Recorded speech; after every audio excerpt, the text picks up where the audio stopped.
Chris, from the outset of the season, obviously there were some difficulties with injuries to key players. Can you talk me through your feelings about this group and what you were able to achieve despite those, especially over the last half of the season? Yeah, I think anytime key pieces of your team are unavailable, it puts pressure on every other aspect of the team, the club. And I thought, early on, we probably didn't deal with that as well as we could have.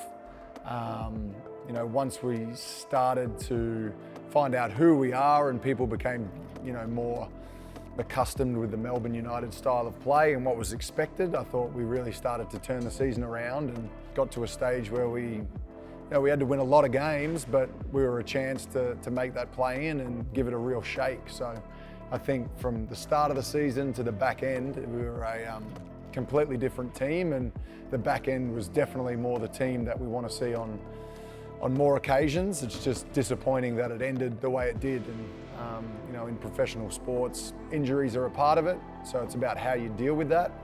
And towards the back end, I was proud of how we dealt with it and managed to win some games. You're not one to celebrate individual milestones a lot. Looking back on it and looking back on this season and looking at those milestones, what do they mean to you when you look at them over the course of your career?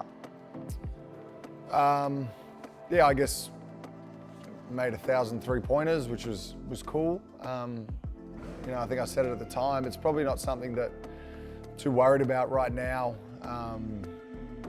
You get so engulfed in a season and trying to win games, the individual accolades don't really matter too much. Now, I'm sure when I'm older and I'm retired and I'm talking about, I used to be this good and that good and trying to make myself sound better than I was, I'll bring it up a bit more. But it's cool to think about the longevity that I've had in the game, but hopefully there's a hell of a lot more to come.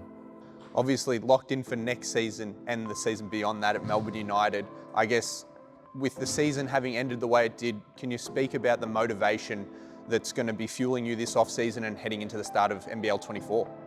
Yeah, I mean, we ended the season outside of the playoff picture, so the motivation is to get right back into that mix and get this club back to competing for championships. It's why we're here, it's why the owners are here, it's why people work and play for this club. So a disappointing year in that regard, but as you said, it stokes the fire, and we'll do some things with the roster, hopefully get some guys back that have been injured or unhealthy and give it a shake, because as I said, that's why we're here. So the motivation is to get back to the top by any means.